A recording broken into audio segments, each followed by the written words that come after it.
I'd like to call this meeting to order, please. This is the Town of Middleton Planning Board meeting for Wednesday, April 10th at the Fuller Meadow School in Middleton. If everybody would please silence your phones while you're here. Let's get started with the easy stuff. Minutes from March 12th, 2024. Has everybody on the board had a chance to review them? Yes. Does anybody have any questions about them? No. I'll take a motion. I'd like to make a motion to approve the minutes as written. Second it. All in favor? Aye. Aye, passed. All right. Revisions to the Planning Board subdivision rules and regulations. At the February meeting, the Planning Board voted to amend the Planning Board's general rules, Section 240, and stormwater management, Section 248, to change the gender-specific pronouns to gender-neutral pronouns. A public hearing is not required for such revision. The board should notify town clerk of the decision. I think we put this one to bed, didn't we? I So, thought we did. Yeah, you did in the minutes. right. Yeah, so we just have to post it, I think, because on the memo, it says, at the previously posted meeting on February 14th, 2024, the Middleton Planning Board voted unanimously 4-0 to amend the Planning Board rules under Section 240 General Rules and under Section 248 Stormwater Management to change all gender-specific pronouns to gender-neutral pronouns in a manner consistent with the examples provided within the warrant for the annual town meeting within 2021. I will skip going through the examples, but Right. just to give one, instead of Board of Selectmen, we're changing it to Select Board. So I believe all we're doing is notifying town clerk of our decision. So I will make the motion to have Brian email the town clerk, Eileen, and sign on behalf of the board that we still wish to approve all those gender-specific pronouns. All right. I'll second that. Second, all in favor? Aye. Aye. Okay. We're going to skip the ZBA recommendations for the moment because we're missing an attorney. Definitive subdivisions. Start with, Yeah, you want to start with 49 South Main? we can. Oh, 49 South Main, isn't there? Yes. Mm-hmm. Oh, okay. Yep, that's for Villabridge Acquisitions. Oh, okay. Villabridge Acquisitions, 49 South Main Street, site plan application to the redeveloper for the former Angelicas into a neighborhood convenience center. Mr. Lars. Hi, thank you. Lars Onion with Villabridge Acquisitions. Thank you for having us.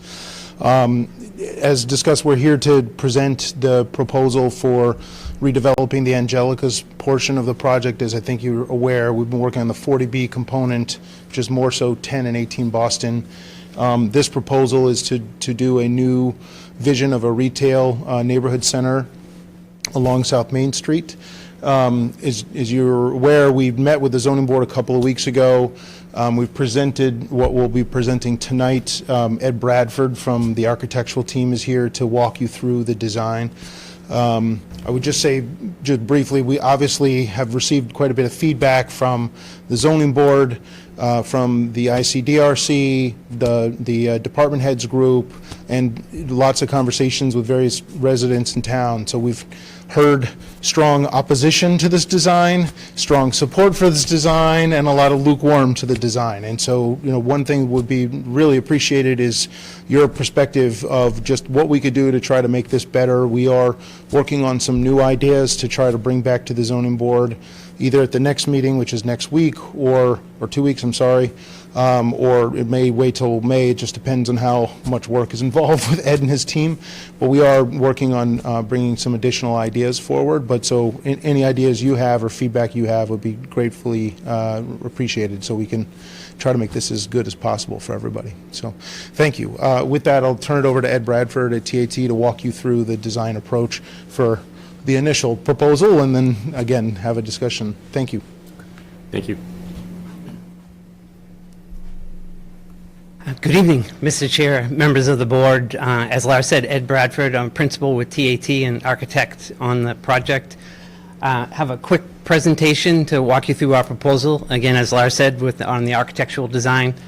Folks, I know some of you are familiar with this from the last hearing, so bear with me. As Lars said, it is the same presentation as we presented to the ZBA. First exhibit here shows the existing conditions. as Lars noted, site of the former Angelica's restaurant, and that is shown highlighted with the white color. That's the footprint of the existing building.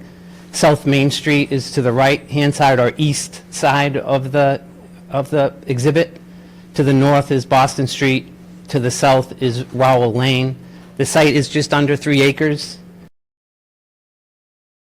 Of course, parking area for the former Angelica's. And just to the left, kind of at the bend of the L, is the site showing the existing conditions of the proposed Villabridge Middleton residential.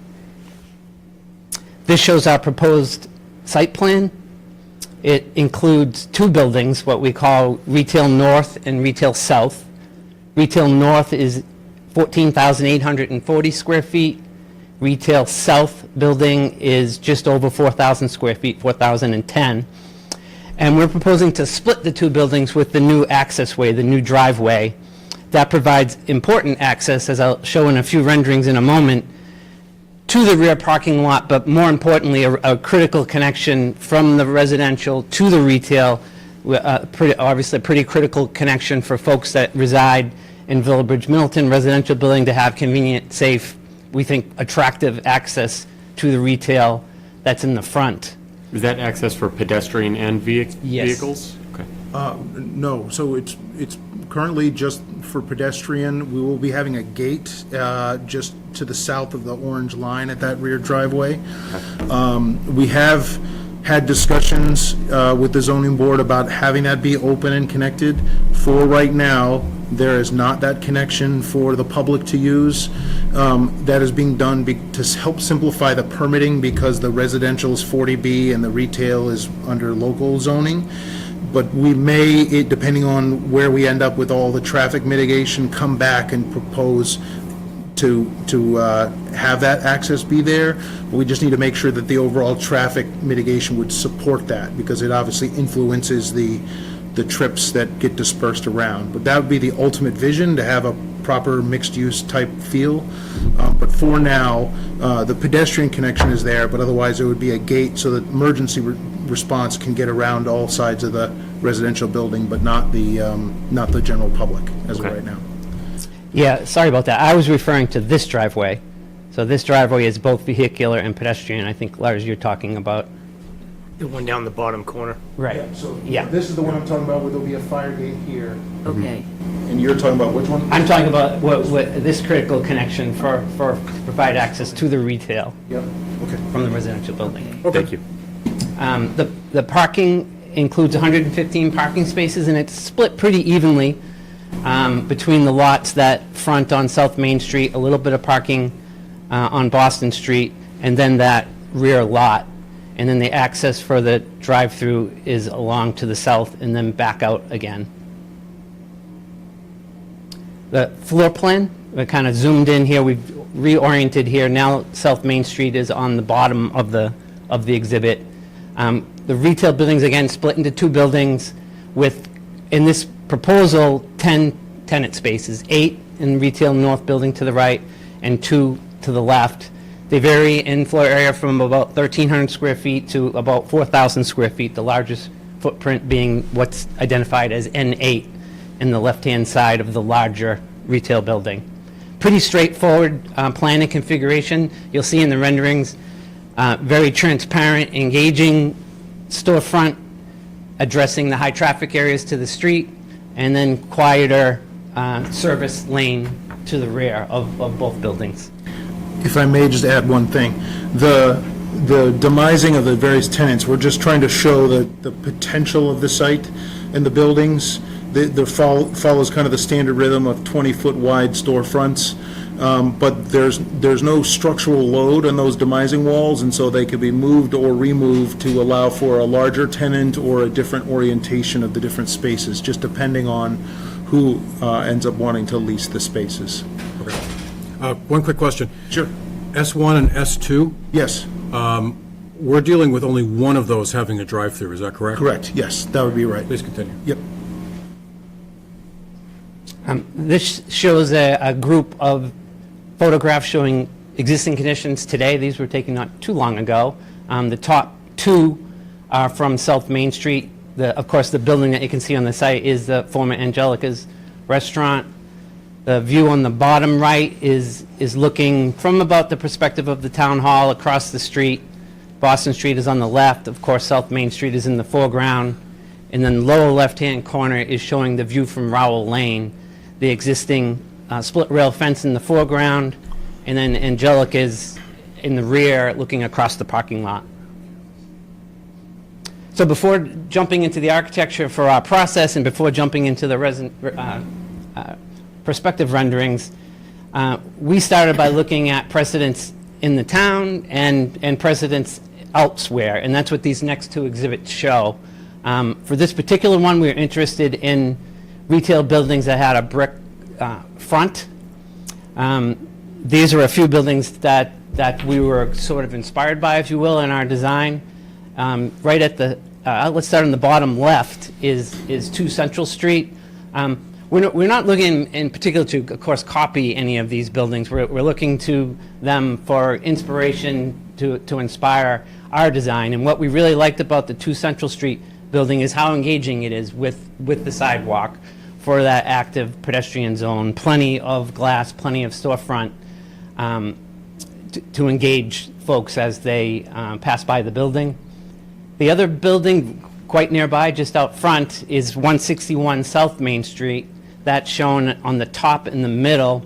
Not a retail building, a commercial office building, but what we liked and found interesting about that building is the combination of materials, both brick and clapboard, traditional materials in a way to break down what would be otherwise a larger building into kind of a series of buildings. The other 3 images really show traditional Main Street retail buildings. And again, just like 2 Central Street does, but with a more a larger percentage of brick, storefronts that are quite transparent, quite engaging to the pedestrian and passersby. So a series of brick piers that set up those storefronts. And then the second material that we found interesting and we incorporated into our design is board and batten siding. Some good examples in town, we think, include Maggie's Farm in the upper left-hand corner in the red material, board and batten siding. Right here at Blue Haven Residences, there's some board and batten incorporated into some of the homes there. And then upper right-hand corner is our design for the Villabridge residential building after a series of iterations that were informed by plenty of folks. We incorporated board and batten siding into that design as well. And in the upper right-hand corner, you can see it within the pediment or gable. The dorm is to the left. We thought that's an appropriate material to incorporate into our design. Lower right-hand corner is a building next to the fire department that we really like. Board and batten siding. And then the lower left just shows a traditional rural building. Board and batten siding, sometimes referred to as barn siding. Again, a material we think is proper for incorporation into both the residential and the retail buildings. Now I have a series of renderings that I can walk you through. The first group are sort of zoomed out a bit. This vantage point is similar to that existing conditions photograph that we saw a few minutes ago. This is from the vantage point of about the town hall. Boston Street is just to our right. Of course, South Main Street is in the foreground. You can see the proposed Villabridge Middleton residential building behind. And I think what we're proposing here, and I have a series of exhibits to walk you through this idea, is again the combination of these 2 materials. Board and batten siding is the lighter white material, and then the brick storefront, more traditional Main Street retail building with regular piers incorporated into the brick. Some variation in the roof line, but the intent really is to, again, we start with 2 buildings to split the frontage and then look to ways to break that down even further with materials and massing. We've moved to the opposite corner of the site now. This is Rowell Lane, just to our left in the foreground. And then this is the south building in the foreground, the north building to the right. Corners are very important, and we think in this design, we have in the south building a outdoor terrace that fronts on South Main Street, And the building does get quiet as it heads down Rowell Lane, as we think is, of course, proper. But we do turn the corner just one bay, so we have that kind of focal point from this vantage point of the corner with the brick and the storefront turning the corner. Here is a view at the driveway, the entrance to the site. Again, as I noted in the site plan, we think critical point on the site, of course. It's really where the action is. We kind of think of this architecture as really a gateway to the residential in the rear, and again, having that important access way for folks to move from the residential building to the retail in front. So you can see there's glass storefronts bracketing that driveway left and right, and then the combination back and forth, really, of the brick and the board and batten siding as you move across the frontage. This is a very simple diagram, just to show you our thinking on the design. The kind of iterations that we work through, and again, in a very simple diagrammatic way. The top being not literally what could be proposed, but as a diagram, what we didn't want was to have a monolithic building spanning the entire frontage of the site on South Main Street. So we started with move two, if you will, the second diagram down, breaking the buildings apart right at that critical driveway entrance that I noted. The third diagram down from the top shows additional moves, again, of taking that building, breaking it down with the two materials, the white in this diagram representing the board and batten, the red in this diagram representing the brick, and then some variation in the roof line. Again, trying to get away from a monolithic box, but a building with a lot of variation in materials and roof line. And then finally, the proposed elevation, again, viewed from South Main Street, the all-important glass storefront that's been incorporated to be engaging, kind of a vibrant storefront towards the street. So if you, basically, this setup, I've noticed it's almost like what they did at the Hilltop, the old Hilltop on Route 1. You drive in, you got retail space on one side, retail space on left and right, and then you have basically the apartment complexes out back. So you drive in one way, and if you drive up on Route 1, you look at it, this is basically the same thing. So if anybody ever wanted to see what it was going to look like, you could drive up there and actually see it. It's just basically the same setup. The one difference, you are right, but the one difference is the Hilltop setup there, the retail is right on Route 1. Right on Route 1, yeah. This is Whereas set we're back set back from the behind the front. parking, and then Exactly. we also have another fire lane behind the building. Correct. So Right. there, the buildings were on Route 1, and then there was a parking lot, and then there's the apartment The buildings. apartments, yeah. Exactly, yeah. Exactly. So But in terms of it's- staging it, It's that's, almost set up the same way. that's right, yes. Was there another driveway on Rowell Lane as well? There is Another not. entry from, no? No. Okay. But they didn't get the cooperation from that complex. Yeah, they wouldn't allow them to do emergency access off that road. Interesting. Okay. So the next series of renderings are a series of kind of closer views. So this, now we're zoomed in a bit on the new driveway entrance. Again, the residential building behind, the retail buildings in the foreground, south building to the left, north retail building to the right. You can get a better sense of the quantity of glass that we think is engaging. There's a outdoor seating area to the front of the south building on the left, and then another one across the driveway on the right. You can see with the string lights and the lighting on that frontage. And this, as I said, we don't think of it as a driveway at all. It's really, we think, a small engaging street, really, that's sided on both sides with active retail. Here we've turned our view, our perspective a bit to the right, a little bit longer view down on the north building, and again, a little bit closer view of the combination of the brick and the board and batten siding. This is the front, that's facing South Main Street of the south building. Even there, though a small building, we did take the same tact in this design of breaking into the two components. You can see the brick piece. It's not flush with the building. Even there, we've gone ahead and pulled it out to get some depth and shadow. Very similar across the way. I called it a gateway. This is the same, very similar element across the driveway. and you can start to get a view down the sidewalk from this vantage point. A little bit closer, that's focusing on the brick. Again, I think, you know, good retail is all about the storefront, but it's all about the details too. It's the signage, it's the lighting, it's the cover, the awning that's over the doors. It's all the doors that are fronting forward and engaging with the street. We've spent some time to incorporate those elements into this design. Zoomed out a bit, showing 2 bays of brick separated by the lighter siding. This is the view from Boston Street looking south. This also has a terrace, outdoor terrace, focused at the corner there. We did hear some feedback during the last ZBA meeting, and we're looking at ways to quiet down this elevation a little bit, so we're engaging more with the South Main Street, a little less with the Boston Street perspective, with the folks that are living nearby on Boston Street. So I expect this elevation will certainly change. But it's important, we think, again, to engage South Main Street with that active corner in that outdoor terrace.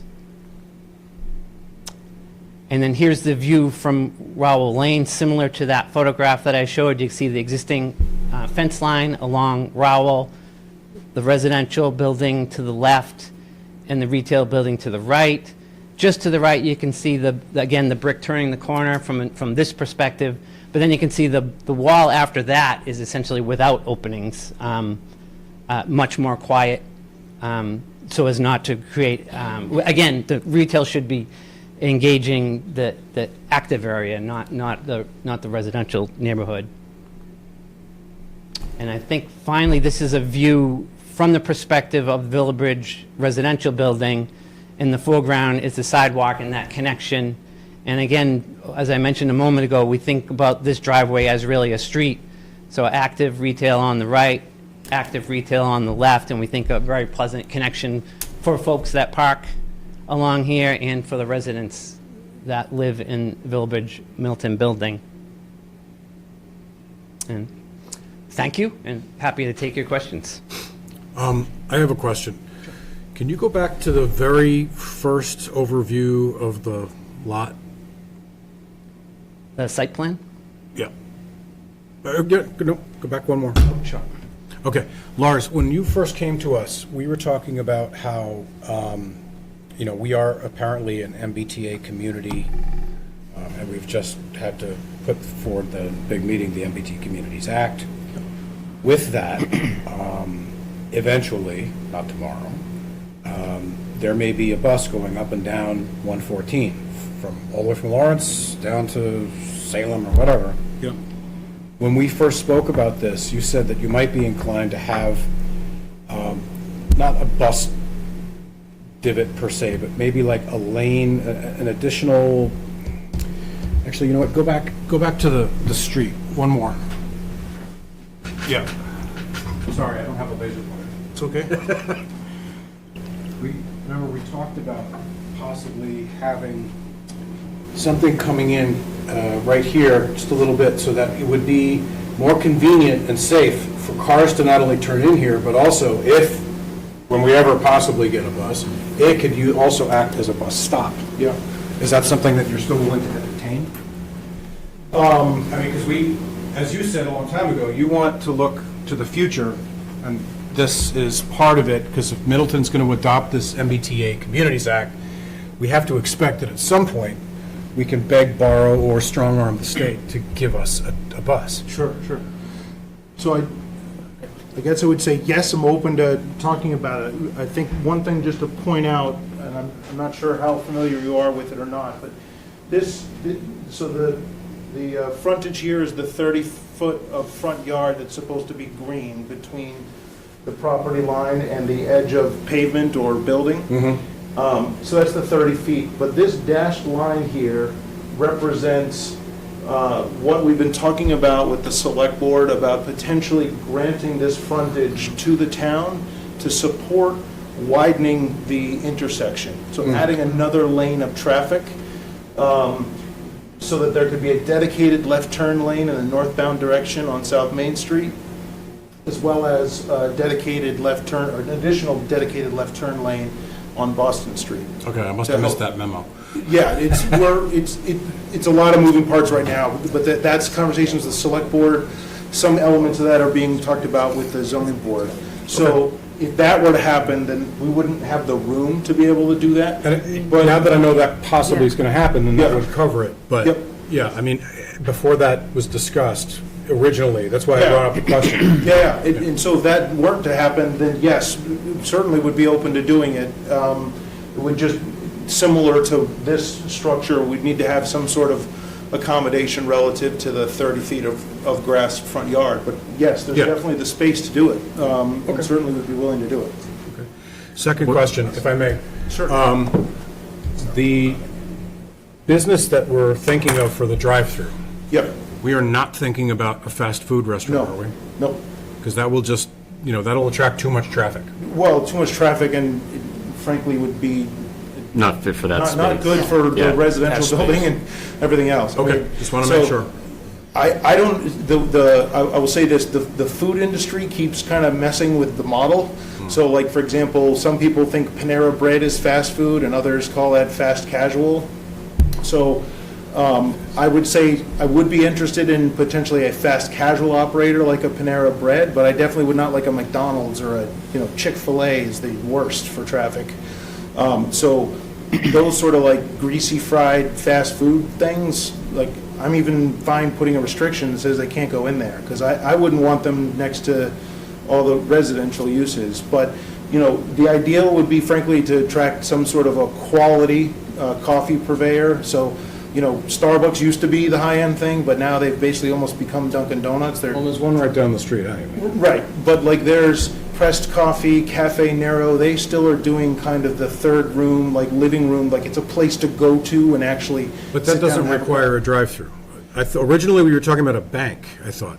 We were originally looking at a bank, but same thing, no one's opening up any new banks. There's a Chase Bank that just opened up down the street, and otherwise now with where the economy is, nobody's opening up new banks right now. And on the coffee front side, even for these higher end purveyors, they are interested in a drive-through because basically for them, it's any way we can make money to just help make it all work. So there's not enough business just for people to come and sit. So if they can get morning commute drive-through and also people go and grab a sandwich and a coffee in the middle of the day, that's like a home run for them. Because have you studied, or has anybody given you a study about what how the traffic has changed since Starbucks moved in down there?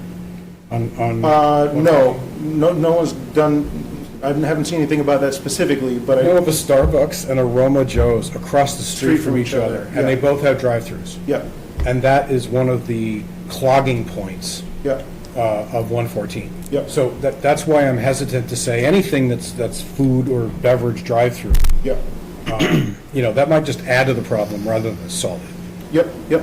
Yeah, and so what we have done, even though we're in the very early stages of just having a conversation with the zoning board, our traffic study assumes that it's a drive-through there already. So we're already showing the worst-case traffic generation, just to show how the site can support what we are proposing, and what we have essentially is our theoretical mix of uses is approximately half food and beverage, broadly speaking. So it could be a bakery, could be a coffee shop, could be a restaurant is sort of the goal for this larger space here.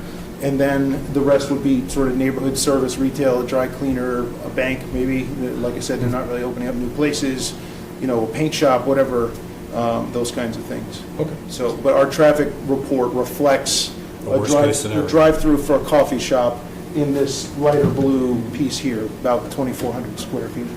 Okay, thank you. One of my main concerns is only having that one access way in and out off of 114, right? So it's reasonable to assume we're gonna have people from West Peabody, from North Reading, all kinds of people coming from Boston Road. They're gonna take that right down 114, come in, and now to leave, there's that one exit rather than being able to go straight out through Boston Street, whether it's via the, access through the residential portion or out just kind of north of where the commercial spaces are. Yeah, the same thing happens if somebody comes from Salem trying to get in. You got to cross over the... And it looks like a pretty small area where that could bottleneck pretty quickly within the complex of people trying to pull out, especially if they're trying to make a left-hand turn across, what may be 2 lanes of traffic going eastbound on 114. Yep. Is the plan to make that potentially a right turn only out of there, or? In terms of when they're leaving here? I think that's, yeah, I think that's going to be a problem, just people trying to cross 2 lanes of traffic, taking a left-hand turn. Yeah, Versus being able to Especially go at right 3:30 in the afternoon on 114. Well, I mean, we've already witnessed that the senior living area across from Rowell Lane, they when they want to make a left turn, they back it up along the driveway because they don't know when to go, or, you know, there's too much traffic or whatever. I can expect that he's right in that we're going to have very similar problems, just higher volume. yeah, yeah. So, so I would say, to answer the question, as of right now, we had not been thinking about a right turn only restriction. One of the traffic mitigation items that we have from the traffic review process is to basically this left turn lane that's here going into Rowell Lane, that would then extend on the other side here and carry up and potentially move all the way up to this lane. And so that would essentially create sort of that area of refuge that gets you halfway across. And then you could either merge to the right, or if you're turning left, you just stay in that lane and continue that way. So that is part of our traffic mitigation to improve those operating conditions. The other thing is that this location of this driveway, there's currently 2 existing driveways here and here for the Angelicus parking lot. And we are moving it a little bit further away from the intersection so that we get beyond the throat of where the 2 lanes merge into one, to also help simplify those traffic operations. You don't think it would be helpful, though, to have another exit up by Boston, directly onto Boston Street, rather than forcing everyone out through one They just spot have to the same 114? problem if they want. So, yeah, if we were to do something here along this property line, it would have to be only right way out, because you've got multiple lanes of traffic stacking, and it would be a blind spot, especially with the change in grade and everything. Yep. So doing a left wouldn't work.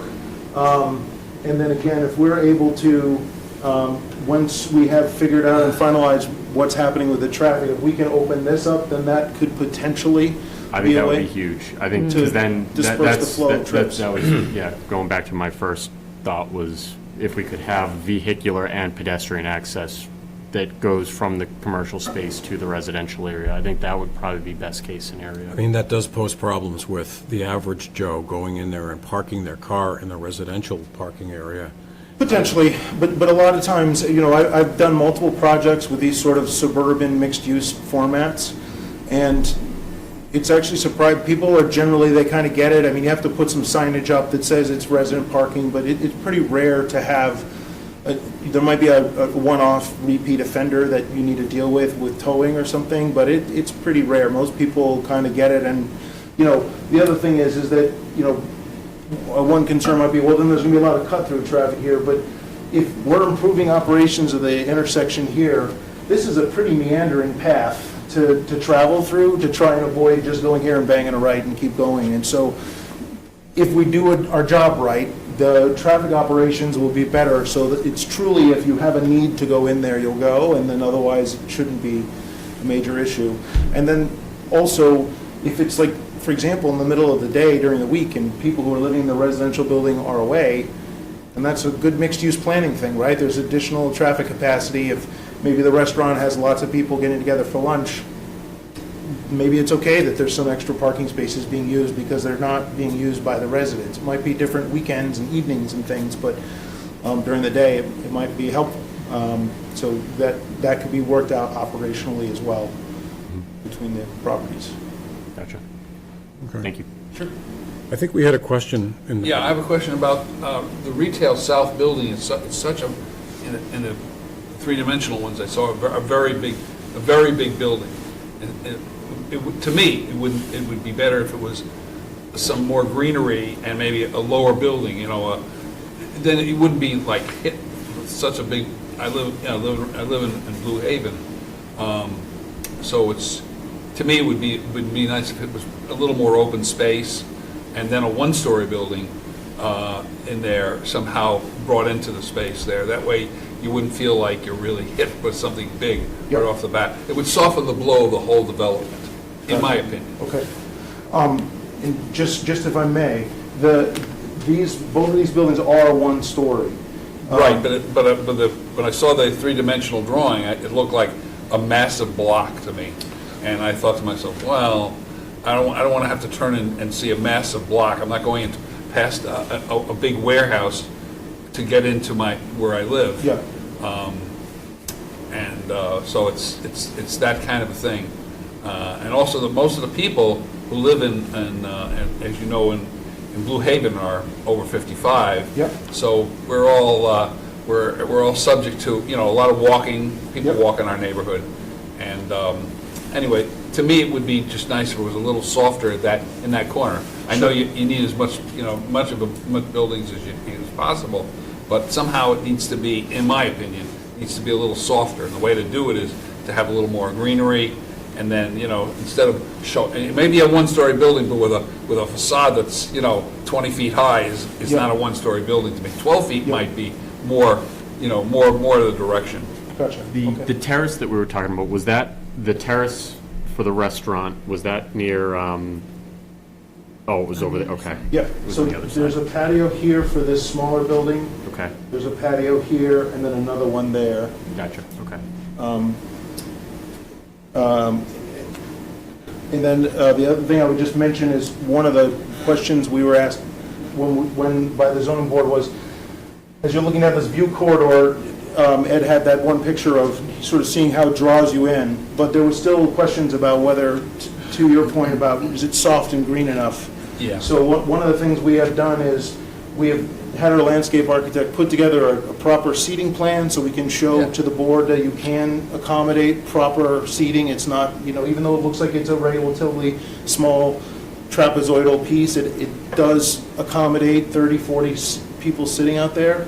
We've also added 2 tree islands in the edge of the sidewalk to soften the blow, in terms of the people feeling it was a little too barren, as well as a planting area at the front nose of that trapezoid, so that, again, increasing the green, and we can certainly look to do more of that on this Yeah, building as yeah. well. I just think it would overall soften the blow Yep. of coming into and back into our where our housing thing Sure. is. And if you put the right kinds of businesses in there, they're gonna get a lot of customers, because we're a captive audience. Sure, yep. Nice walk, right down Rowell Lane. right? Exactly. Drive Yeah. anywhere, you go for your- Now you gotta have them open the fence so you don't have to climb over it. Sorry, you had a question? Yeah, I wanted to point something out. We've had the conversation before with the zoning board, but right here is, it says trash and a dumpster. This is Rowell Lane. We only have one sidewalk on Rowell Lane, and it's on this side. There are 3 houses on this side. They're single-family homes Newly with finished. children. Yeah. The dumpster and the trash have odors, rodents, and when they typically empty the trash, it's 5, 6, 7 o'clock in the morning. We have over 100 people in our complex, not including the children and the families that live in these 3 houses.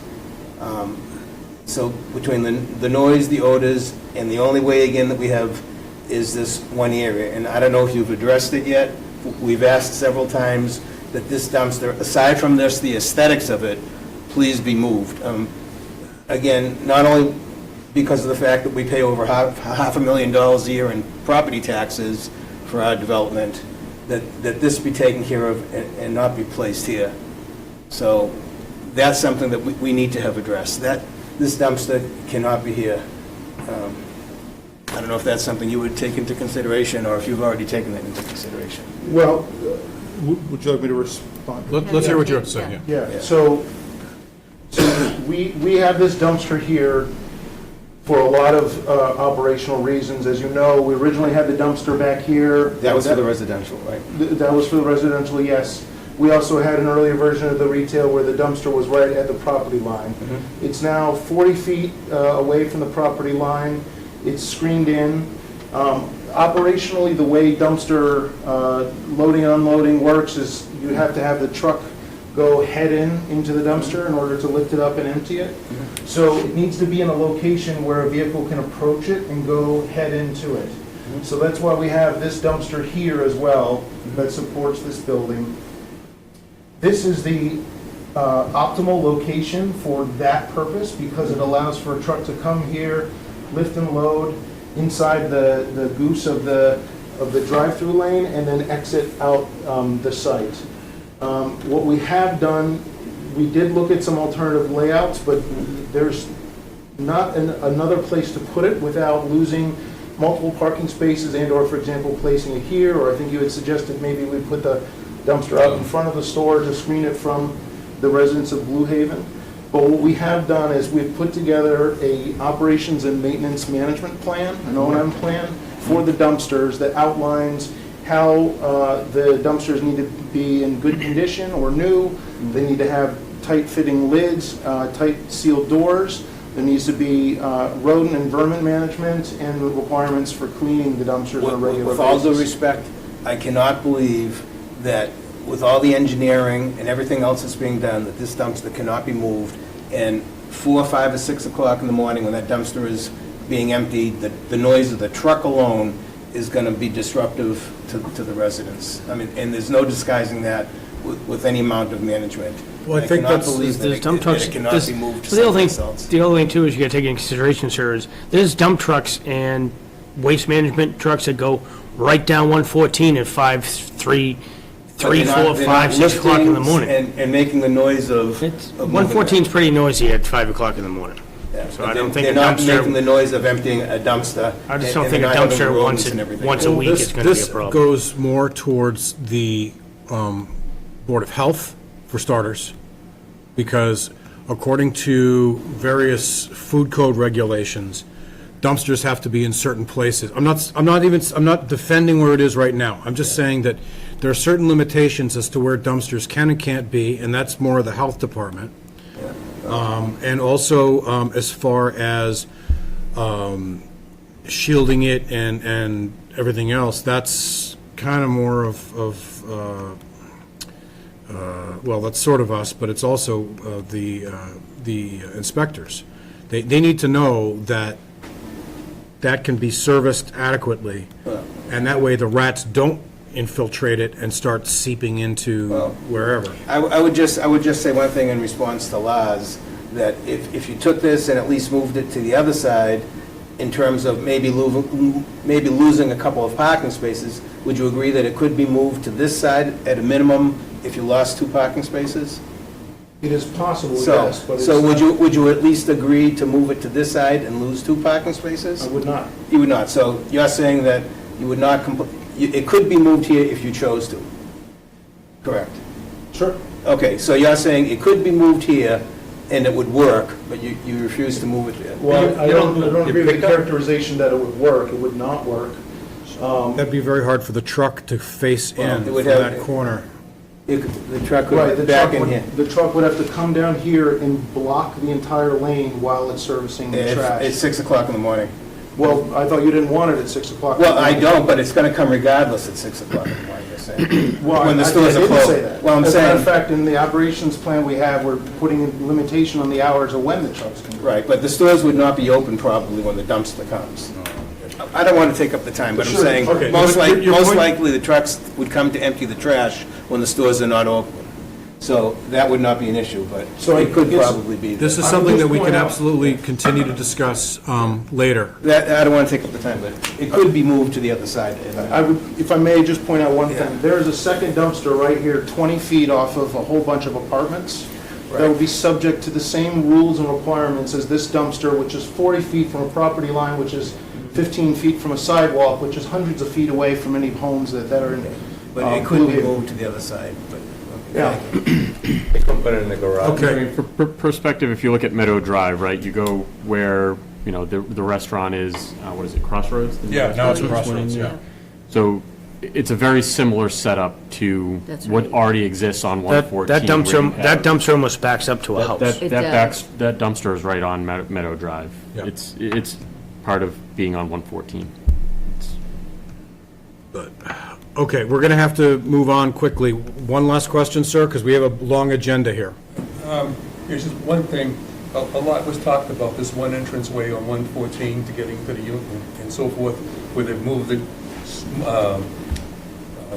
down and down and down. It's coming, if you look, the access to Rowell Lane is now really close to that. And just for consideration, getting out on Rowell Lane and taking a left now without that development there is a challenge. That's exactly what I just told him. Yeah. And that's why he was saying that, you know, if we can work this out with the select board and Lars, whatever, there'll be an additional lane. Like, you know how farther down on 114, there's an actual turning lane that most people don't know how to use anyway? Yeah. But, you know, where it's where you turn, you stay there until it's safe to go into the lane. Exactly. That's what they're proposing there. So that would, regardless of whether that property is developed or not, if that lane were to happen, that'll make it exactly easier for you guys now, and it'll continue to make it easier for you guys and for the residents or shoppers at this property. That's what we really need, and that's why that intersection bottles up all the time, because there's not a turning lane. Board can get that done. That's over our pay grade, but I think that's an excellent solution to try to mitigate some of the traffic problems. And the other thing too is, to bring up another issue on that, is when we were here with the select board, Yeah. they actually proposed, they wrote a letter to the state, and they're actually proposing to the state about doing a left-hand turn signal Yes. going up Boston Street. Yeah. So when you come down to the intersection with Town Halls on your right-hand side, they're actually just send a letter to Bruce Tarr and everybody at the state. Bruce Tarr was actually here at the meeting, and he's on board 100% that there's going to be a left-hand turn signal. They're trying to get the state to propose to go up Boston Street to alleviate a lot of that traffic where people trying to get, you know, people coming down 114 south, people going north. If you're going up, it'll stop the light. There'll be a left-hand turn signal, so it'll alleviate a lot of that traffic. So that that's- left-hand turn group won't be backed up 5, 6, 10 Correct. cars. Yeah. Right. Great idea. Okay. That's I what, mean, that's you what know, they, it's the that's what, state, so that's things what move we've slowly. proposed to the state. That's what the select board has proposed to the state right now. Yeah. Okay, so, Do we want to go over any of the waivers that they're seeking? yeah, let's do that. See if I can find that.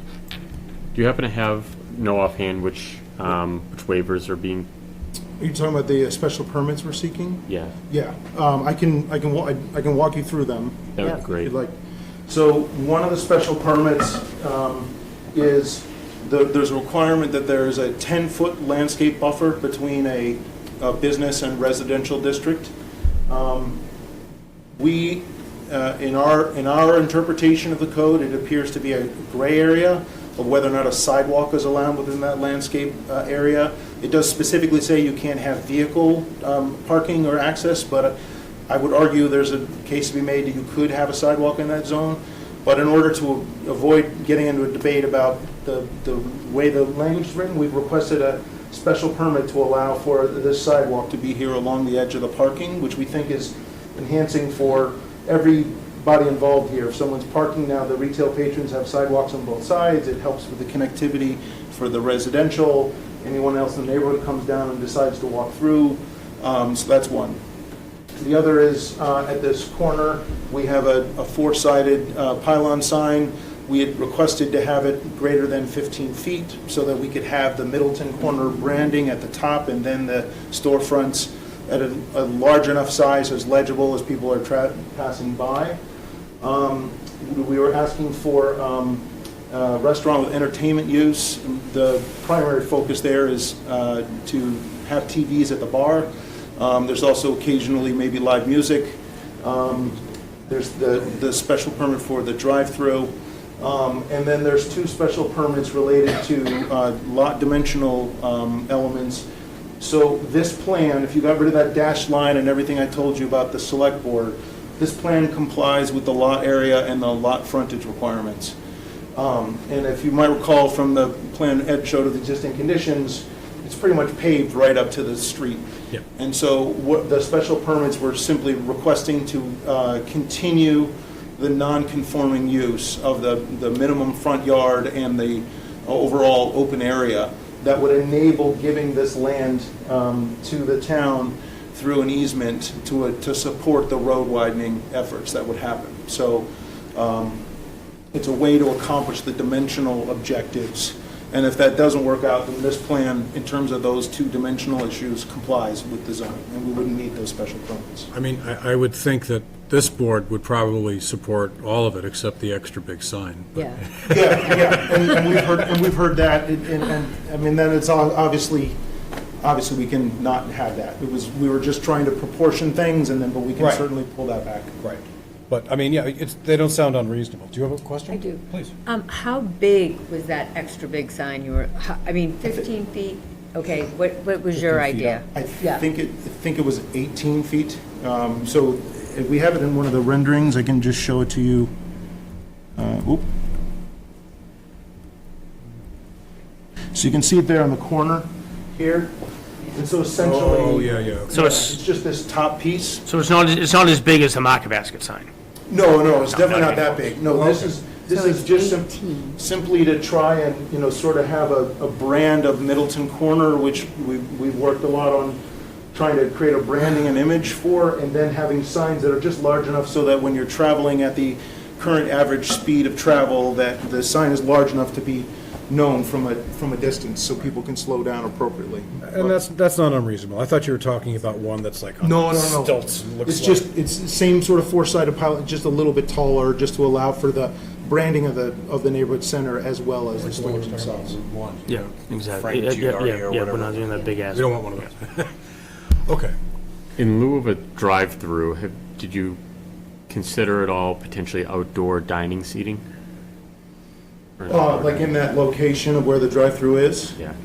So we wouldn't be able to do that in either case, only because in order to access dimensionally, this red line to the red line is just a tiny bit too narrow to meet the standard of a 10-foot landscape buffer, two 60-foot, double-loaded parking bays, and then another 10 feet. It's about 130-something feet, not the 140 we would need. And so that required the angular parking. And so then, if you're going to have the angular parking, then you have to sort of have a one-way route. So we would need to continue on that way. And then we hadn't looked at that as a possibility, so I'm not sure if that's allowed or not within that 35-foot setback required, but, it's certainly a possibility. Okay. If the drive-through weren't to happen, then, we'd probably still target the same use. But obviously it would be tougher to attract somebody that's a top-quality operator. Okay. Any more questions? I don't. I'm good. Okay. So I will take a motion for a recommendation to the ZBA with regards to Villabridge Acquisitions LLC's proposal. Do we have to vote on each permit? Individually? Yes. Okay. A general application.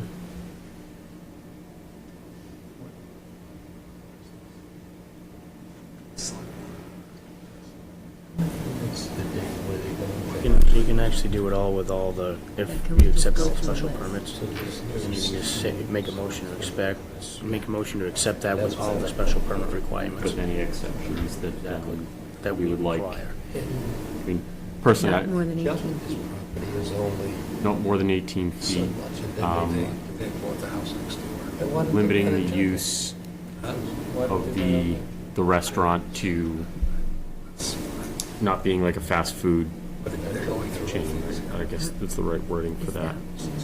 We had talked about not having like a Burger King, McDonald's. Junk food. Yeah, I think that we, I guess, however you would say it, but I think the key thing would be, fast food is not what we're after, but fast casual would be an option we would want to be able to explore. Yep. So, whether it's a sub shop or a Panera or, pizza place that, grab a slice or a pie kind of a thing. Yep. As long as those are possibilities, but we're definitely on board with not wanting McDonald's or Chick-fil-A or Burger King or anything like that. That's not the aesthetic we're going for.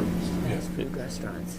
That's the fast food chain. And I would still like to make the recommendation to the ZBA as well that there be that connection, both vehicular and pedestrian, between the residential and the commercial. I think that's important. You better add Okay, we'll have at it. It's easy, go. I'll make a positive recommendation on the special permits applied for by Villabridge, with conditions that the restaurant space be not suited for fast food, but fast casual would be okay. Also, that the access between the residential and the commercial spaces be suitable both for pedestrians and vehicular access. What was the other one I The said? sign.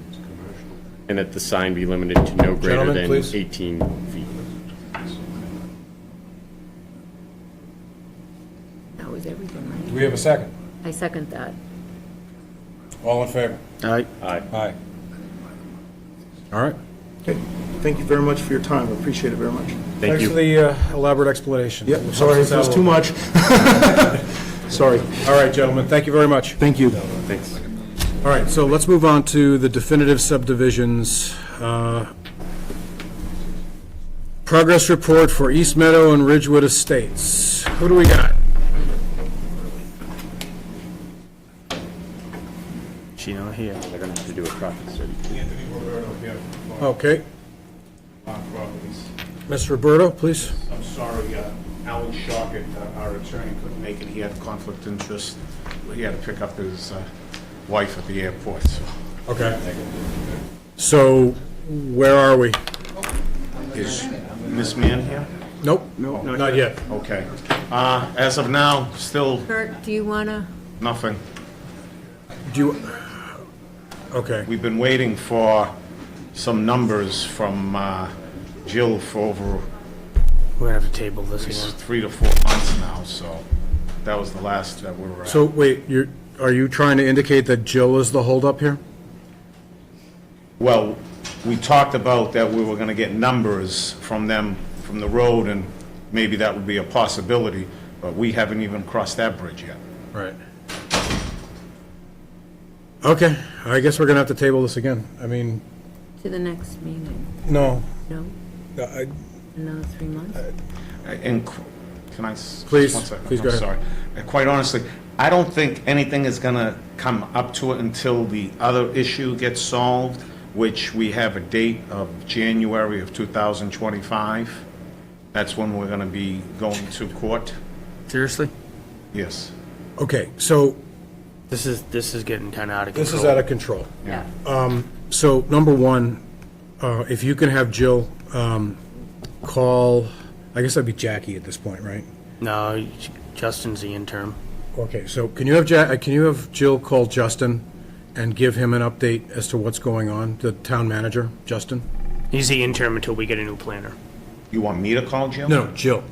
I want Jill to call Yes. Justin at the But town that'd be manager. something we would have to request Jill to do. We would have to. Yeah. Oh, okay, Because okay. he's, Request that. they're two separate lawyers here, so Right, he's, right. he's representing one side because he's the owner, and then there's someone else. So we would have to request Jill do that.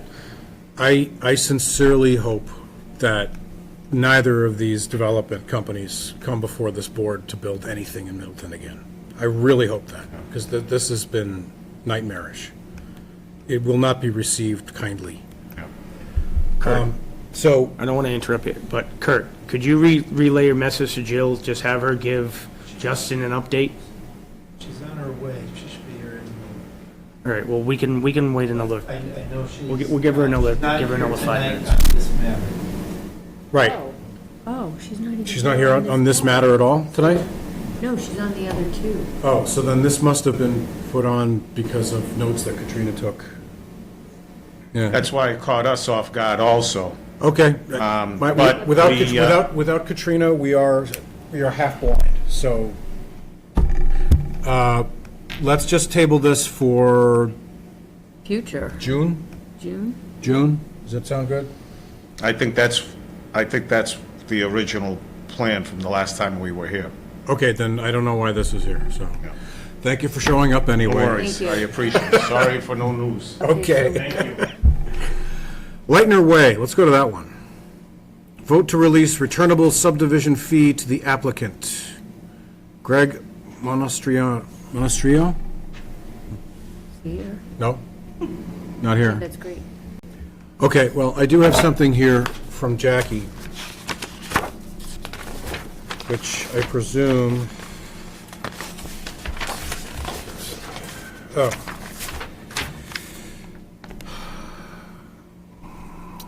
Nick Federico, Treasurer, Town of Middleton, RE release of refundable filing fees, Essex Wood Estates, parentheses, Lightner Way.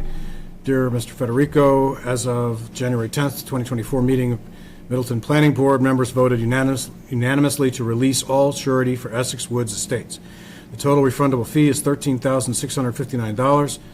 Following breakdown, roadway fee, as-built fee, monument fee, totaling $13,659. Please issue a check in that amount.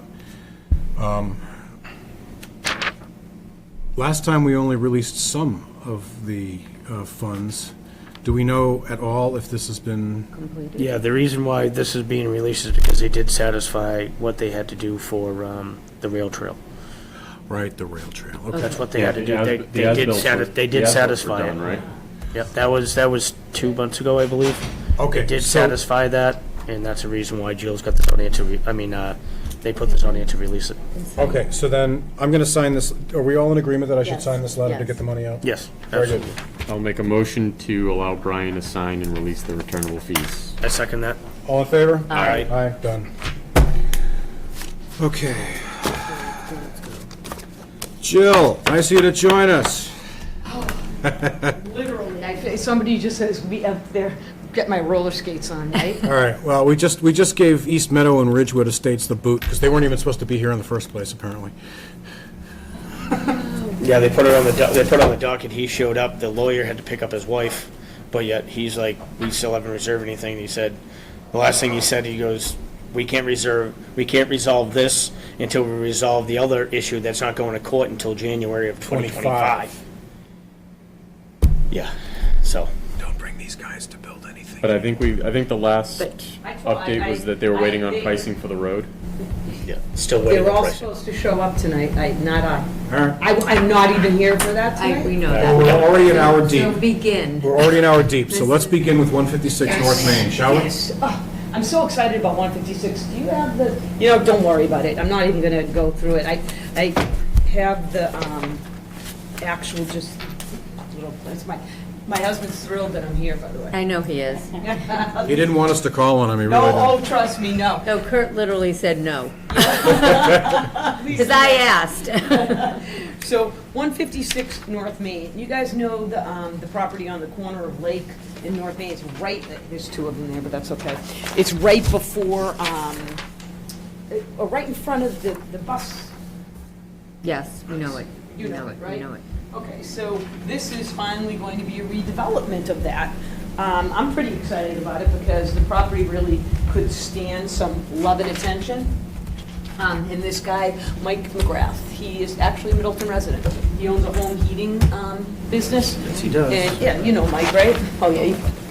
So he's the one who wants to buy, and he's actually doing it to find a home for his business. So Okay. he plans on, storing some vehicles there. I should say parking some vehicles there. And, I did have a conversation already with the Chief of Coast as well as Scott Fitzpatrick, because it does require a license to store flammable materials, even though he just parks a truck. Remember that whole thing? Parking it inside or outside? Both, but you can't, he doesn't gas up there, so to speak. There's no distribution from there. It's just literally the guys come, pick up truck, then they go to a distribution center, get the oil, and then they go to the customers. But whenever you have a vehicle that has the potential to store fuel, you have to get this license. Wait a minute, this is right, It's right next to, it's past the bush? no. Yeah, across the it's street from kind of the- past the bush, like a little bit, like across the street from it. Part of the property is directly It's basically across right the next to bush. Dave's Liquors. Oh, okay. It's right before Dave's Liquors on Okay, the no, I was looking left-hand into side. Google and this is where the So if you Everett see Prescott is, okay. Dean Bush Yeah, here. here's Yeah. Dave's and Daria's. Yep, right here, so it's this property here, Gotcha, okay. Yeah. right across the street from Dean I Bush. should have brought in the PowerPoint. That's, Okay, that's I see fine. We it, I know got where it it. is. So, the proposal, it's located in the business district, but it actually is a split lot. So the residential portion runs right through, not the middle of it, but runs through a big, good piece of it. So this particular site plan uses 30 feet of that residential zone for parking, not for the building. And you're permitted to do that by right under the zoning bylaws when the town creates, makes your lot 2 different districts, which it did. This used to be a house back in like the 50s, 40s, 60s, and then it was raised maybe sometimes 70s and 80s. And now they're proposing to actually put up a 5-unit building. They're going I to mean, get rid it's of all not those ugly this- buses? That's going to be so Pardon? nice. They're going to get rid of all those ugly buses? Don't you wish we don't own that property? The buses are behind it. Yeah, the buses are behind But it. at buses least will be it'll behind it. provide some visual Yeah. relief from that. So Okay. we can't access off of Lake Street. We'd love to, but we can't. It's private property there. Lake Street does not go all the way to North Main. It stops about 600 feet before it. Even though it has a sign Lake Street and people use it, they're not allowed to use it. It's a private road. Yeah, yeah. So this will be a tremendous relief for the area, and you can see it. It's not one of the traditional buildings. It's pretty, it's designed to give some visual relief. We talked about the whole thing. Look, right now, contractor bays are literally 8 bays? Wow. five. It's only 5 bays, but it's 8 garage doors. Oh, okay. 8 doors, sorry. Yeah, it's because it's on the sides and stuff. But this particular project, like I said, will be the home to Mike McGrath's company, and then he hopes to be able to rent out a couple of the other units, to cover the costs of it. Is he doing any signage out front, or? Yeah, I think it's on the site plan. It's 10 feet back. You can't see it on that, but it's 10 feet back on the Lake Street side of that entrance. And, he has the traditional, Middleton lighting. And the building has a decent visual look. He did a nice job with the landscaping. Here, it's 114, right? So you have a 100-foot buffer between you and the first parking space or building. Now, you can have the driveway, which is what this is, and the parking's located to the far left of the building. But there's a lot of green space here. Green space between North 114 Main and- okay. Yeah. Yes. So I was looking at the satellite and I'm like, oh, we don't want to kill all those trees, come on. No, I mean, there's a Now, lot if you of look, green if you look here in the space. top picture, Yeah. that right there, that's North Main Street. Gotcha. That's, you're gonna access here and come into the individual bays. That's North Main Street. Okay, I This thought whole that was, front. I thought that was Lake. Yeah, no. Yeah, it's- Lake's down the other side. Yeah, thank you, Mr. Bernhardt. So it represents a good reuse of the property, and it's about time that this property can be income producing for the town. They've been trying Again, we to, would love to be able to use Lake Street, but no. Yeah. It's requires Mass DOT review and approval of that driveway. Need some pavement, hello. Pardon? If you've felt the bumps on that road, you need some pavement there too. Oh, Lake Street? Yeah, it's horrible.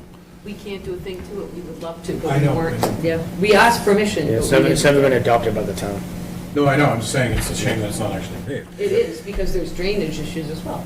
That everybody, we They're would have huge. loved to have helped, but They have a lot of we'll problems. deal with our own drainage, and that's about it. So anyway, so that's why we're looking for a recommendation for the site plan. I think it's an appropriate use. I think it's one of the best uses. It'll basically satisfy the need to kind of support our residents, and we'll get a lot more tax revenue from the property now.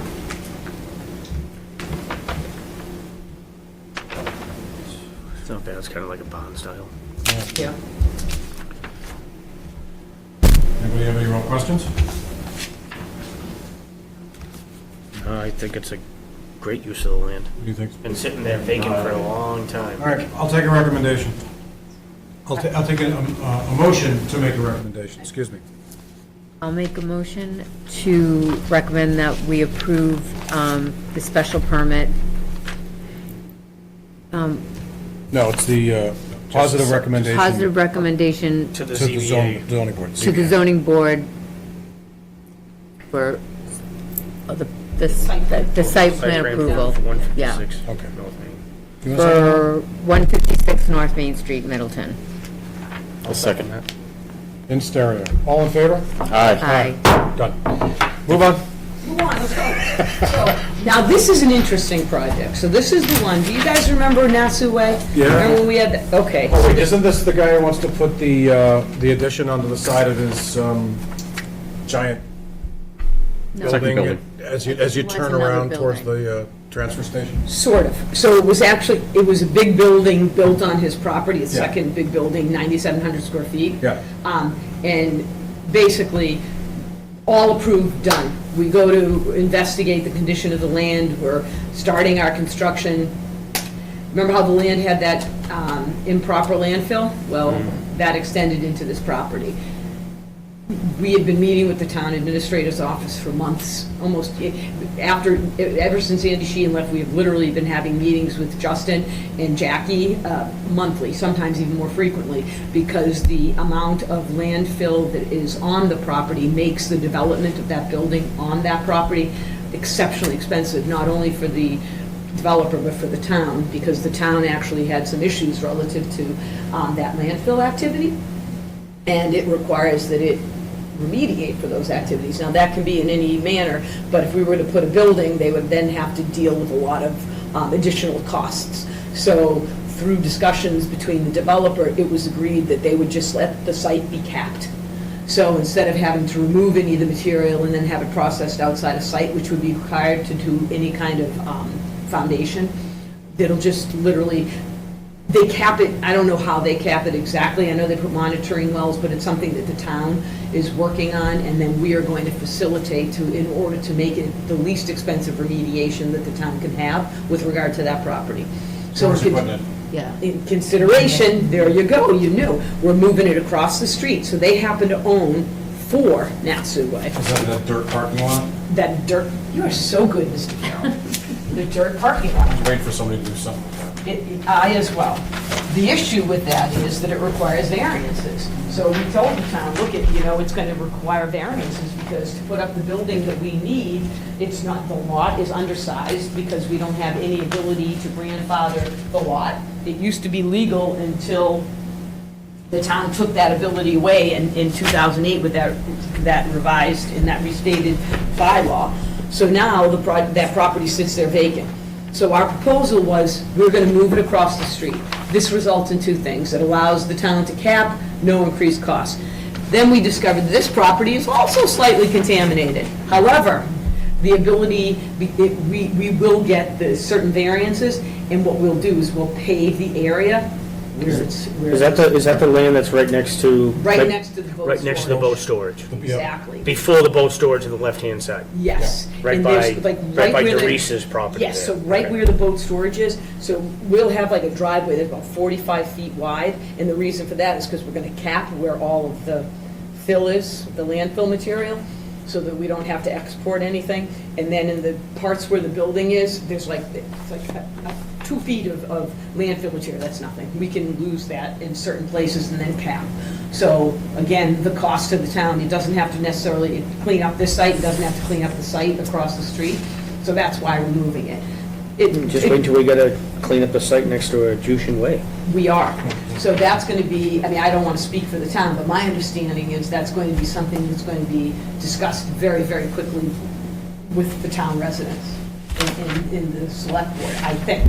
I can't speak for them because I don't really know, but I know that it's underway. That's why they're eager for us to resolve and to get this approved so that they know what their obligations are going to be relative to the 2 properties. So it's a win-win from everybody. My client gets to still have his building, which he's desperately in need of, and then the town gets to reduce its costs, and we get to cap that site. It's going to be advantageous too, because we're going to put a fence up, and we're going to have outdoor storage. Does this mean no more sidewalk? So we're going to still do the sidewalks? Still doing the sidewalk? Yeah, because here it makes, this isn't like a sidewalk to nowhere like they have up on North Main Street. I still maintains my opinion that it should be put in a sidewalk fund and used in good places. Here, there's a good reason to put it, because when we have all the big events, they park all over here, and they'll continue to allow them to park in their areas. It's not an issue. And we need that. And people walk down there all the time. And then when you're with your kids, or you have like one of them there, some people like to walk their children. Yeah, it's absolutely essential here to have a sidewalk. So this is Myra building this?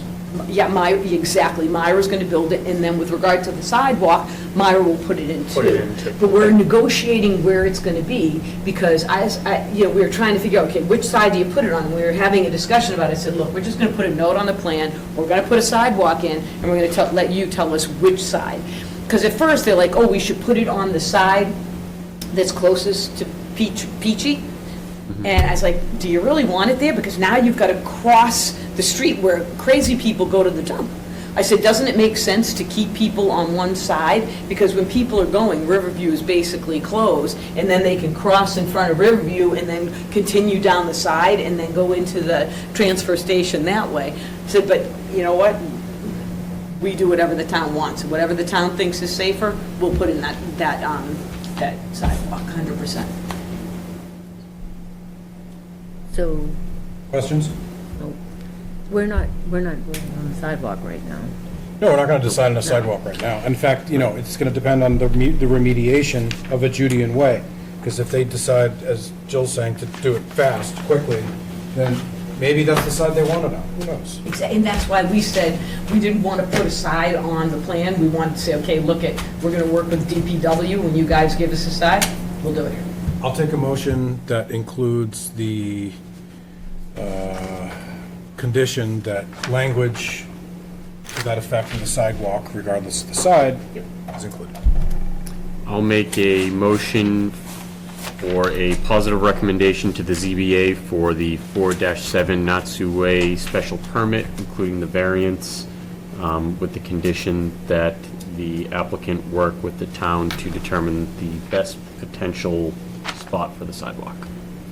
I second that motion. All in favor? Aye. Aye. Mazel tov. Mazel tov, everyone. Come on. All right. Thank you very much, guys. Have a Thank good one. you. Good night, It's you raining, guys. by the way. Yes, and it's not light rain either. Okay, so Thank you. someone need a letter with the boards. Okay, so this has to go back to the treasurer's office, including here. Anybody have any really interesting committee reports, or you just want to wait till next month? No, the only thing I was talking about is just about everything that we did last week at, the Affordable Housing Trust. A couple issues going back and forth, but it is gonna go in front of town meeting, so, Okay. for our I have a plan. really long update I'd like to share. Oh, God. No, I'm just kidding. We can't hear you.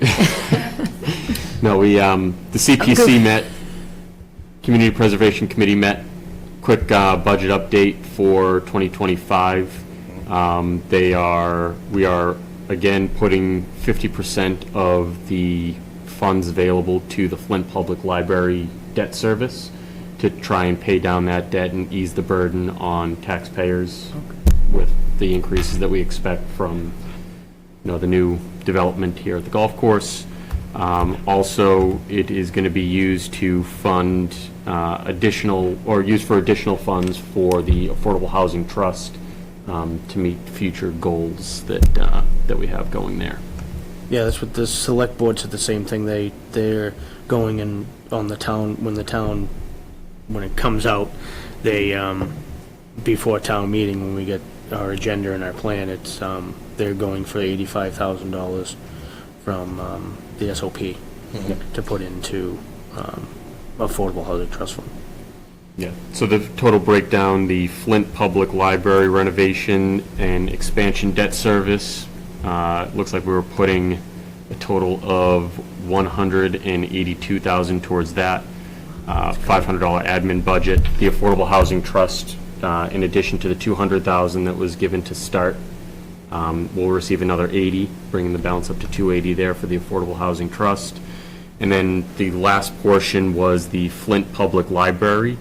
There's several items that need repair, and given its historic nature, there are only a select amount of contractors that are capable of doing that kind of work. So we've got 3 bids, and we've granted the Flint Public Library $60,000 to complete the necessary roof repairs, repairs to awnings and flashing around the building and things like that. Okay. That's it. My only report about the MPC is that we've pretty much put everything on hold until after we get through the MBTA communities meeting, public meeting. Because, I mean, anything that, you know, that either makes, that may change the trajectory of the MPC to start with. So I think we just put it on hold now. Agreed. Anything else by anybody? Nope. We are adjourned.